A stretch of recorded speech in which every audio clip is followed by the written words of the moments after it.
Beeston Brewery, drink to remember bitter.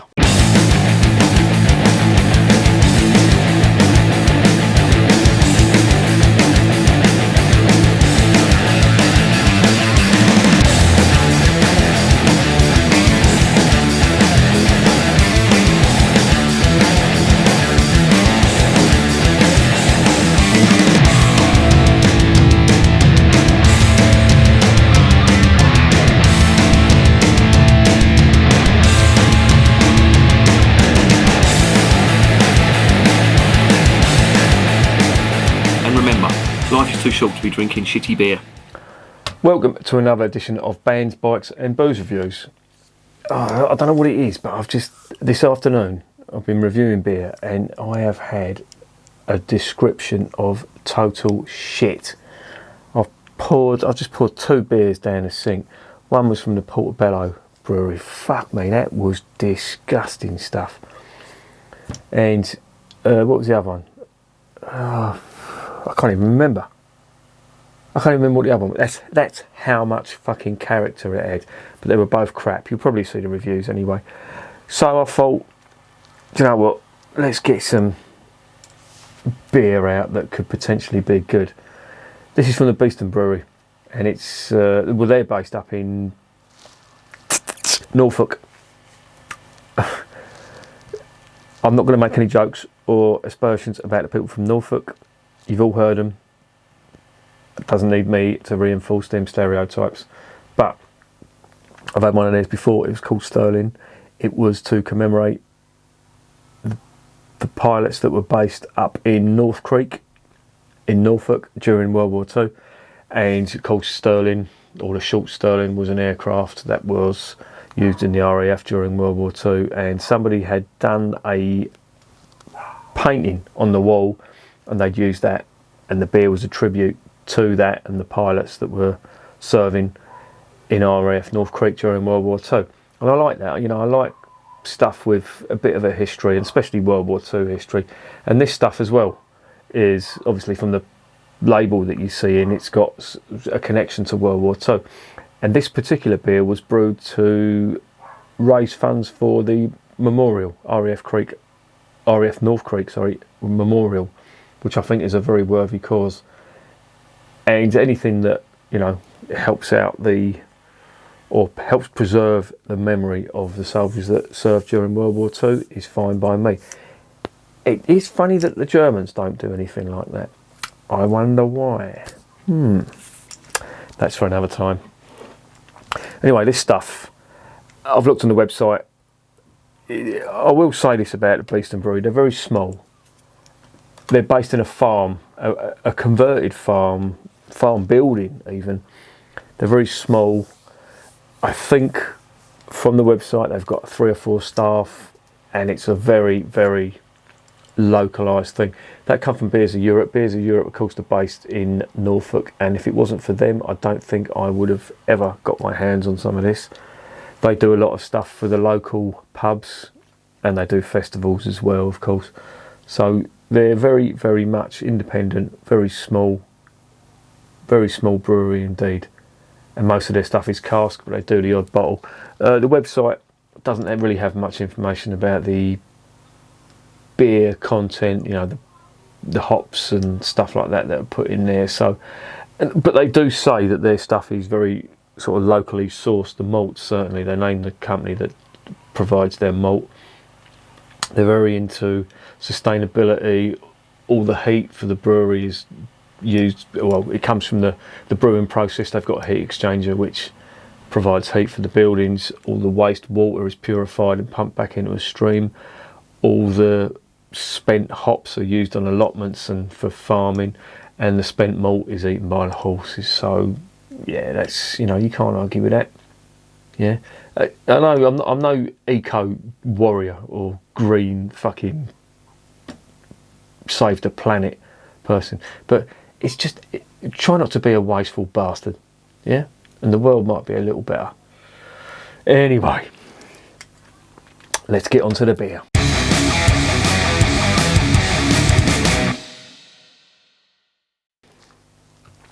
Right, it's 500ml bottle. As I said, there's not much information about it on the website in regard to the contents of it. They say it's an amber style bitter. Fair enough, I'll take the word for it. It's bottle conditioned. And it says, yeah, I'll just read it out here. It's 4%, 500ml. This bottle contains a fine sediment of live yeast. Please allow a few hours to settle in a cool place before pouring carefully to avoid disturbing. If you store this ale, please keep in a cool, dark place. It is a live product, sorry. So it's best enjoyed fresh. Yeah, fair enough. Beeston Brewery, a beer fundraising for a memorial to celebrate those who served and commemorate those who were lost at RAF North Creek, serving with Bomber Command during the Second World War. A hoppy amber bitter brewed with a light toasted malts to give it a full-bodied fruity character. Sounds good. Of course, Norfolk and Lincolnshire, they're two counties that border each other, especially Lincolnshire. That's renowned. It's, you know, if Kent is the Spitfire county, as it's known sometimes, then Lincolnshire and Norfolk are known as bomber country, because RAF Bomber Command had a lot of airfields there where planes would take off and go on bombing runs. Both British and American would take off and go on bombing runs during the day and at night over to Germany and enemy occupied Europe, and basically bomb the shit out of it. Anyway, let's open up this beer and see what's going on.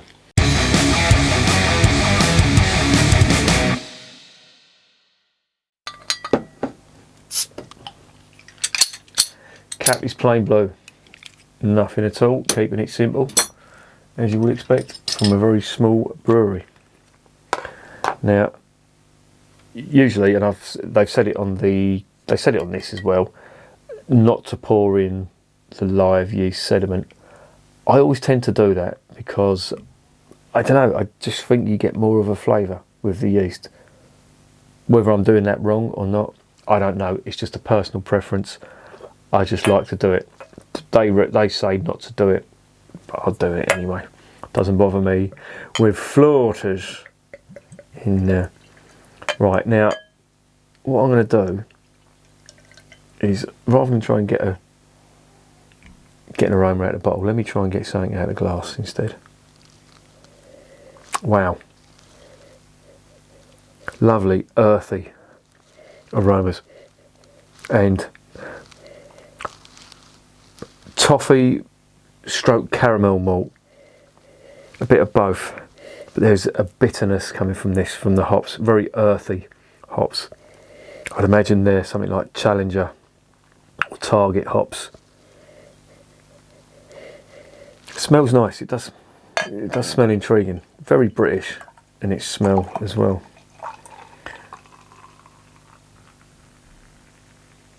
Right, there it goes. Everything into the glass. Now, I just tried the Portobello Tropical Ale, and the head dissipated really quickly and it just went to shit and it tasted like crap. As you can see, the head is lasting a little bit longer. That is really murky, and it's probably because I poured all the yeast in there. I think they're suggesting this should be clear, but I'm not gonna knock them for it. That is super murky, dark brown colour. I think the light is giving it a bit more of a colour than there is in real life on that. Oh, it smells really earthy, really malty as well. There's caramel and toffee malt on that, but it does smell like an English bitter.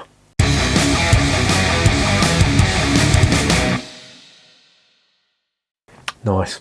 Let's get it down the hatch.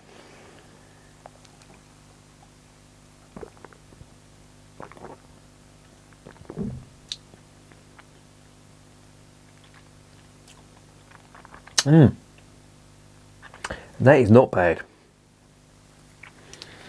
It is a bitter. You can definitely tell that.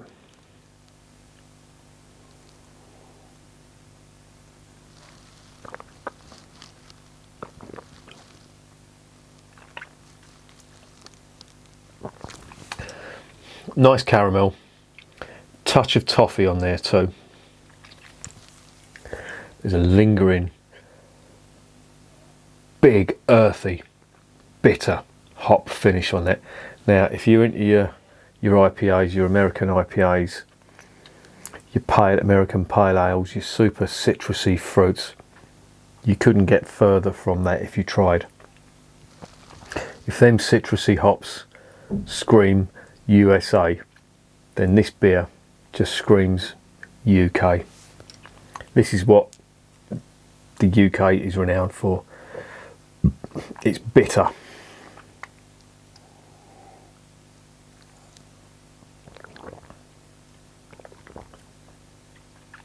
That's quite nice. There's a nice toffee finish on that too. It's quite subtle, but it's there. But then, and I was talking yesterday.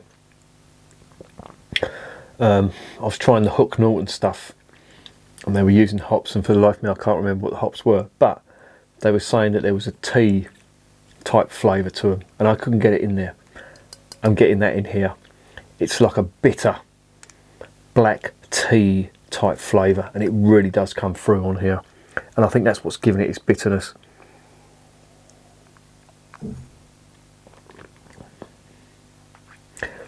But there's a nice caramel malt in the mouth as well.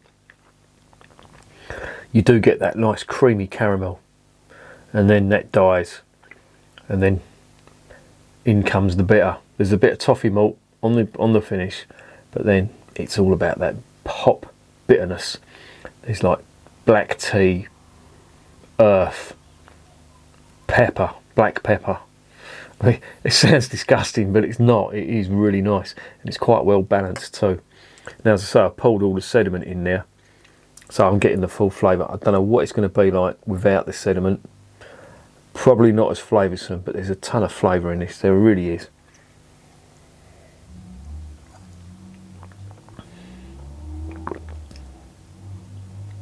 It's nice.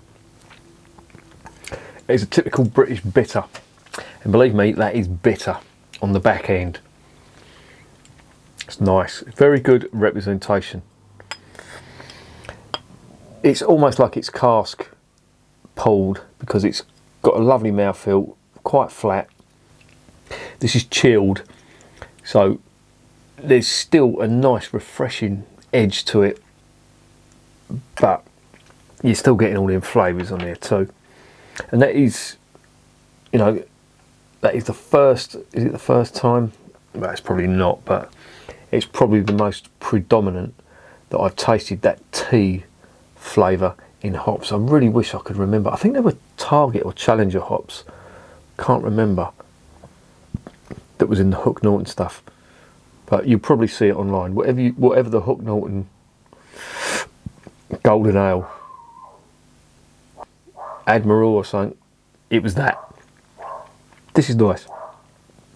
So nice, he set the dog off. Fuck knows what he's barking at.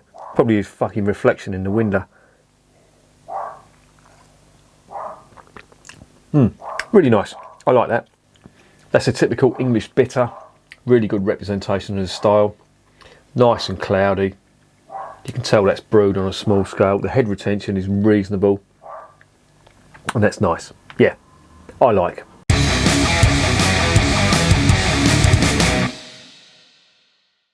So what's the verdict on this? Yeah, really good. It's...